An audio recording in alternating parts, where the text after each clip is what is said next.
Tara na at maglakbay tayo sa Barangay Bani Siban sa estado ng Adam sa lalawigan ng Interior. Ang Barangay Bani Siban ay nasa estado ng Adam sa lalawigan ng Interior at itinuturing na isa sa mga pinakalumang barangay na may espesyal na lugar sa mga tao ng estado. Dahil sa mayamang kasaysayan nito, ang barangay ay may humigit kumulang 70 bahay na gawa sa luwad, plaster at semento.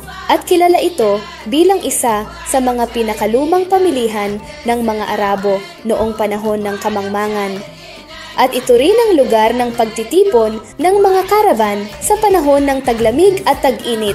Ngayon, bukas ang barangay para sa mga turista na bisitahin ito at mas makilala ang mga tanawin. Mangyaring iscan ang QR code at tamasahin ang isang natatanging karanasan kasama ang kashta